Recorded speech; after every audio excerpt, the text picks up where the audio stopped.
নমস্কার বন্ধুরা, তোমাদের সবাইকে স্বাগত জানাই। আজকের এই ভিডিওতে বাঁকুড়া ইউনিভার্সিটি অর্থাৎ বিকেইউ এর স্টুডেন্টসদের জন্য রয়েছে একটি খুবই গুরুত্বপূর্ণ অফিসিয়াল আপডেট। যারা ইউজি অড সেমিস্টার অর্থাৎ সেমিস্টার 1, সেমিস্টার 3, সেমিস্টার 5, সেমিস্টার 7-এর রেজাল্টের জন্য অপেক্ষা করছিলে, তাদের জন্য অবশেষে বড় খবর চলে এসেছে। বাঁকুড়া ইউনিভার্সিটি 18 এপ্রিল 2026 তারিখে একটি অফিসিয়াল নোটিফিকেশন জারি করেছে এবং সেই নোটিফিকেশনে স্পষ্ট করে জানিয়ে দেওয়া হয়েছে যে UG semester 1, semester 3, semester 5, semester 7-এর প্রভিশনাল রেজাল্টস পাবলিশ হয়ে গেছে।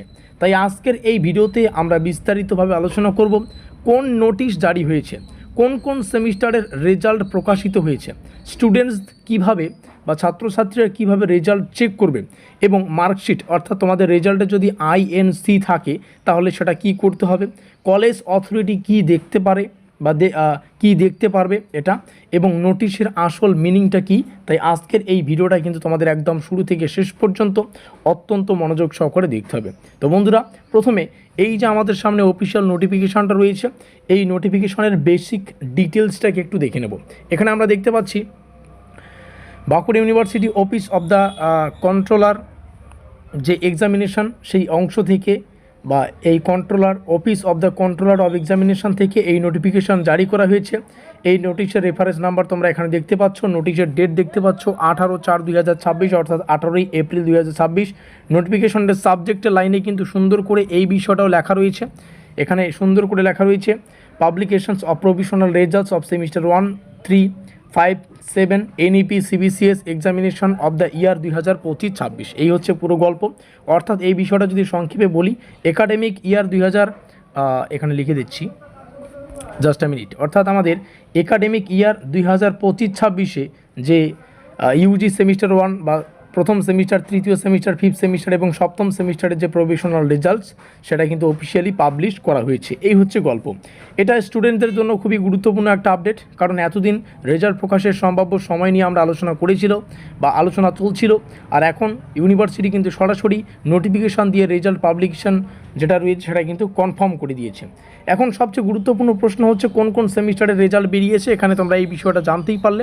আমাদের সেমিস্টার 1 যারা এনইপি, একটু সংক্ষেপে ভালো করে বলছি, অর্থাৎ আমাদের নোটিশ অনুযায়ী রেজাল্ট প্রকাশিত হয়েছে সেমিস্টার 1, সেমিস্টার 3, সেমিস্টার 5, সেমিস্টার 7, এবং এই রেজাল্টের মধ্যে কিন্তু এনইপি এবং সিবিসিএস এই দুই ধরনের সিস্টেমেই কিন্তু ইনক্লুড করা হয়েছে।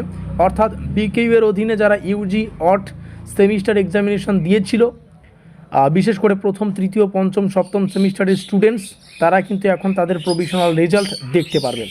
এখানে একটা বিষয় মনে রাখতে হবে, এই নোটিশের প্রভিশনাল রেজাল্টস বলা হয়েছে, মানে এটি তোমাদের প্রথম পর্যায়ের অফিসিয়াল রেজাল্ট পাবলিকেশন, যা স্টুডেন্টস অনলাইন পোর্টালে কিন্তু দেখতে পারবে। অর্থাৎ তোমরা কিন্তু এখন এই পুরো বিষয়টা অনলাইনের মারফত চেক করতে পারবে। এখন আসি সবচেয়ে প্র্যাকটিক্যাল অংশ, যেটা হচ্ছে রেজাল্ট কিভাবে চেক করবে। তোমরা এর আগেও রেজাল্ট চেক করেছো, যারা জানো না তোমাদের সুবিধার্থে জানিয়ে রাখি, এই নোটিশেই কিন্তু স্পষ্টভাবে উল্লেখ করা রয়েছে যে অল সেমিস্টার, এখানে এই অংশটা আমি যদি একটু ব্যাখ্যা করে বলি, তো এই অংশ থেকে এই বিষয়টা একদম ক্লিয়ার। তোমরা তোমাদের রেজাল্টটা বাঁকুড়া ইউনিভার্সিটি অফিসিয়াল পোর্টালে লগ ইন করতে হবে। লগ ইন মানে ইউআইডি, ইউজার আইডি এবং পাসওয়ার্ড দিয়ে কিন্তু তোমাদের লগ ইন হয়ে প্রভিশনাল মার্কশিট বা কাম গ্রেড রিপোর্ট দেখতে পারবে। এই হচ্ছে পুরো গল্প। তাই যাদের রেজাল্ট বেরিয়েছে তোমরা বা তারা এখন থেকে এক্সাম পোর্টালে কিন্তু লগ ইন করে রেজাল্ট চেক করার চেষ্টা করতে পারো। আর কালকে রাত্রিবেলা যেহেতু নোটিফিকেশন আসে, আর এখানে প্রচুর ঝড় বৃষ্টি চলছিল, কালকে সার্ভারও সেরকম প্রবলেম ছিল, যার কারণে আমরা ভিডিও তৈরি করতে পারিনি। তো এই হচ্ছে গল্প। তো বন্ধুরা, নোটিশের একটি খুবই গুরুত্বপূর্ণ অংশ হচ্ছে আইএনসি। তো এটা সংক্রান্ত নির্দেশ কী বলছে সেটাও একটু আলোচনা করব। তো ইউনিভার্সিটি নোটিশে কিন্তু বলা হয়েছে, যদি কোনো স্টুডেন্টের প্রভিশনাল মার্কশিটে মার্ক মানে নম্বরের জায়গায় আইএনসি লেখা থাকে, তাহলে সেই স্টুডেন্টকে নিজের কলেজের সঙ্গে যোগাযোগ করতে হবে। আর এই গল্পটাই কিন্তু এখানে সুন্দর করে লেখা আছে। কি বললাম, যদি কোনো ছাত্রছাত্রীর প্রভিশনাল মার্কশিটে নম্বরের জায়গায় আইএনসি লেখা থাকে, তাহলে সেই স্টুডেন্টকে নিজের কলেজের সঙ্গে যোগাযোগ করতে হবে।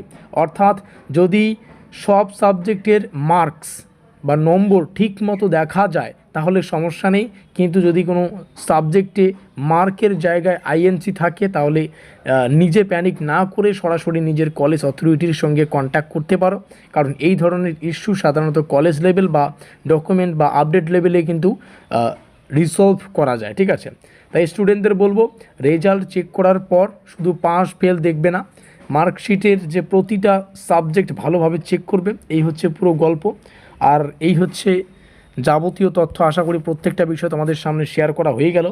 আর নেক্সট ভিডিও আমরা আলোচনা করব এসএনসি থাকলে কি করতে হবে, তারপরে আরও যে আমাদের পরবর্তী গল্প রেজাল্ট সংক্রান্ত কারো এসএনসি রয়েছে।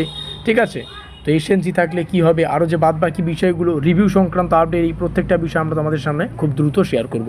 নিজের যোগাযোগ নম্বর দেখতে পাচ্ছ, এখানে যোগাযোগ করে আমাদের স্টুডেন্টরা যারা যে সেমিস্টারেই পড়ো না কেন, আমাদের তৈরি করা ব্রহ্মাস্ত্র নোটপত্র সংগ্রহ করে তোমরা তোমাদের প্রস্তুতিটা আরও জোর কদমে নিতে পারবে। দেখা হচ্ছে আমাদের পরবর্তী ক্লাসে।